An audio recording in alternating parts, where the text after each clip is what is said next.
Uno de los autores más importantes de la literatura del siglo XX es Federico García Lorca, poeta, novelista y dramaturgo que vivió en España el periodo antes de la Guerra Civil, es decir, durante el esplendor de la República y las vanguardias, para después ser fusilado por los militares franquistas que dieron el golpe de Estado en 1936. Lorca es actualmente uno de los autores más leídos en lengua española y el autor de piezas poéticas como Poeta en Nueva York u obras teatrales tan conocidas como Yerma o La casa de Bernarda Alba, donde hablaba sobre la situación de la mujer en la España de inicios del siglo XX. Miembro de la generación del 27 y amigo de personalidades como Dalí o Buñuel, Lorca es uno de los intelectuales que más han marcado la historia de la literatura. Por ello, es indispensable para el estudio de su obra.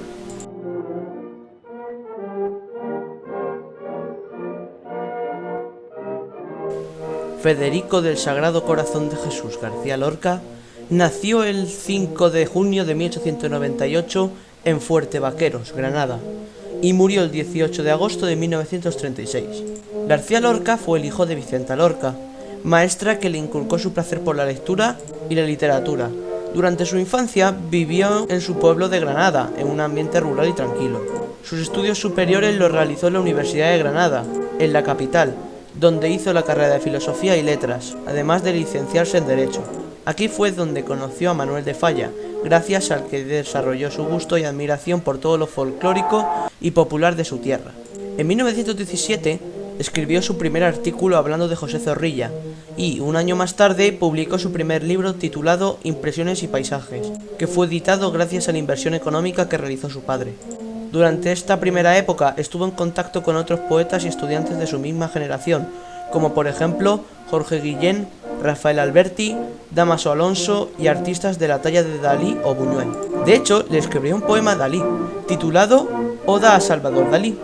De esta primera etapa también destaca la publicación de su obra más importante, Primer romancero gitano, que apareció en 1928. Continuamos con esta biografía de Federico García Lorca para situarnos en la segunda etapa de su vida.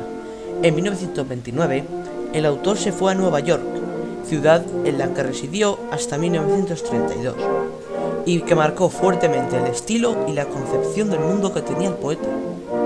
A su regreso, fundó La Barraca, una compañía de teatro que tenía como objetivo hacer llegar el arte dramático del siglo de oro, siglo XVI, a los pequeños pueblos de Castilla, que por aquel entonces estaban bastante poco desarrollados debido a la situación económica y política del país.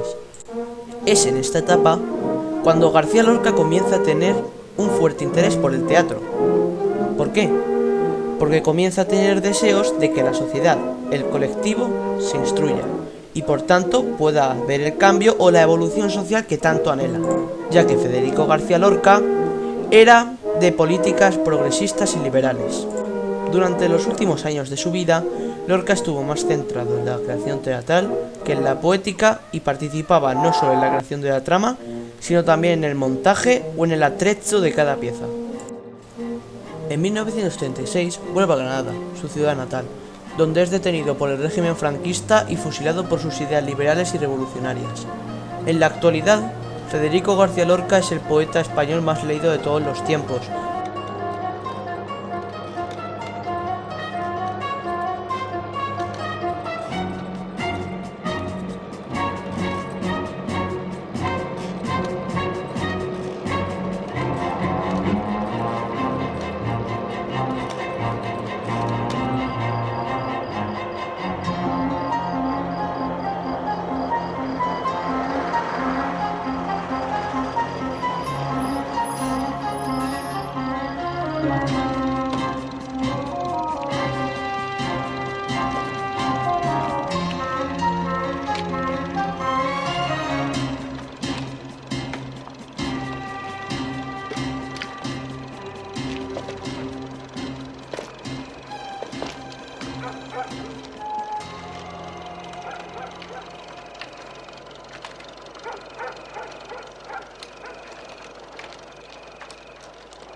Y no quiero llantos.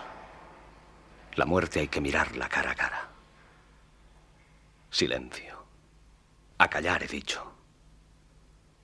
Nos hundiremos en un mar de luto. ¿Me habéis oído? Silencio. Que había soñado en su juventud con llegar a ser un gran compositor. El bueno de don Antonio me enseñó piano. Ahora vamos a hablar de las obras más importantes de García Lorca, pues como ya hemos visto, este literato escribió y publicó una gran cantidad de poemas y piezas teatrales, pero, de entre toda su producción, la crítica literaria ha destacado algunas obras como las más importantes e imprescindibles. El autor comenzó influenciado por el modernismo que venía de Latinoamérica con Rubén Darío como máximo exponente. Por este motivo, escribía poemas muy esteticistas, con un cuidado léxico y un ritmo muy depurado. Pero a medida que fue pasando el tiempo, Lorca empezó a interesarse profundamente por la realidad social de su país, y por este motivo empezó a cultivar uno de los géneros literarios más sociales que hay, el teatro. Es por este motivo por el que en los últimos años de su vida nos encontramos con piezas teatrales de gran importancia literaria. Federico García Lorca es sin duda uno de los autores más importantes del siglo XX, y su nombre ha quedado en los anales de la literatura española para siempre.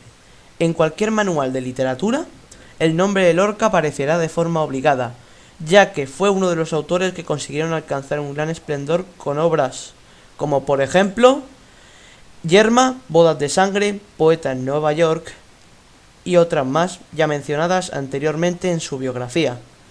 Y además fue uno de los miembros de la generación del 27. Recordemos que a finales del siglo XIX nos encontramos con la generación del 98, que reunió un grupo de intelectuales que tenían el modernismo como lema subyacente, y entre los que destacaban personalidades como Miguel de Unamuno o Antonio Machado. En el siglo siguiente coincidieron otro grupo de intelectuales españoles con una fuerte voluntad de cambio y mejora, y que se bautizaron como la generación del 27, a la que Lorca perteneció junto a otros artistas destacados como Alberti, Jorge Guillén, Buñuel o Dalí. La Guerra Civil Española frenó el desarrollo de este grupo de intelectuales, que empezaron a experimentar con el arte y la literatura, insertándose en los movimientos de las vanguardias, como por ejemplo el surrealismo. Dentro de las características de la generación del 27 más importantes a nivel literario y artístico destacamos las siguientes. Renovación estética. Se quiere abandonar el esteticismo promovido por los modernistas y apostar por una nueva forma de crear literatura donde se rompieran los límites y las condiciones más clásicas. La influencia del surrealismo. Recordemos, apertura al mundo. Estos autores bebieron de fuentes europeas y americanas para, así, encontrar también su propia esencia valorando sus autores clásicos. Esto es toda una revolución en la historia de la literatura española, ya que por primera vez no se rechazan las tradiciones anteriores, sino que se aceptan, sirven de inspiración y se pretenden mejorar. Temática humanizada. Los autores de la generación del 27 hablan sobre asuntos relacionados como el ser humano, el amor, la muerte, la soledad, etc. De esta forma rompen con el principio modernista de el arte por arte, para volver a acercar la expresión lírica al universo personal e individual. En general, los autores que pertenecieron a esta generación, así como la obra de García Lorca, protagonizan un movimiento de afirmación de la tradición española, pero que al mismo tiempo de renovación de la misma, inspirándose en los propios logros alcanzados durante toda la historia. Se consigue mejorar y hacer evolucionar a la literatura hacia nuevos terrenos nunca antes inspeccionados. En la obra de García Lorca podemos ver cómo el literato nos situaba en escenarios o motivos tradicionales y castizos, pero aportaba nuevas formas literarias y expresivas que procedían de los movimientos vanguardistas. De este modo observamos cómo en muchas de sus obras aparecen romanceros o canciones tradicionales, mientras que en realidad el autor nos está lanzando un mensaje de liberación de la mujer o de ruptura de las reglas. A continuación voy a hablar de una de sus obras más importantes, La casa de Bernarda Alba. La casa de Bernarda Alba fue escrita en la primavera de 1936, al parecer en pocos días. Fue la última obra de Lorca, ya que poco después vino su muerte, su fusilamiento en la Guerra Civil. No se estrenaría hasta 1945 en Buenos Aires. El mismo año y en el mismo lugar apareció la primera edición. La obra se subtitula Drama de mujeres en los pueblos de España. ¿Por qué drama y no tragedia? Para Lorca la tragedia comportaba elementos míticos que aquí estarían ausentes. El realismo del lenguaje y ciertas expresiones que cabrían llamar cómicas serían también rasgos propios del drama.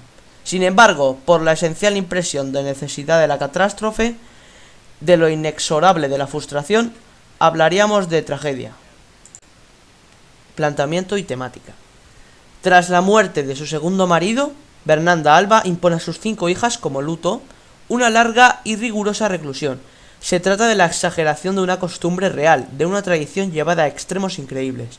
Pero esa misma exageración, ese exceso, sitúa la obra en el plano de lo legendario, de lo simbólico, del mito.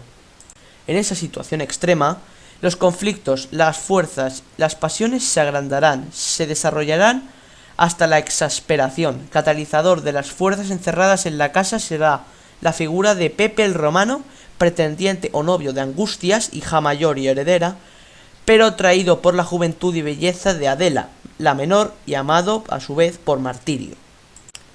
Tal cual es la situación de la que arranca Lorca para dar cuerpo dramático a su temática más personal y profunda. Se ha dicho que el tema central de la obra es el enfrentamiento entre autoridad y libertad, o el conflicto entre la realidad y el deseo. Podría hablarse de rebeldía contra represión, de naturaleza contra tradición. Frente al autoritarismo y la represión representada por Bernarda Alba, las hijas encarnarán una gama de actitudes que van desde la más pasiva sumisión, frustrante, a la rebeldía más abierta, imposible. En suma, nos hallamos, pues, ante una, al parecer, frustración irreparable. Es por este motivo por lo que hablamos de la necesidad de la tragedia.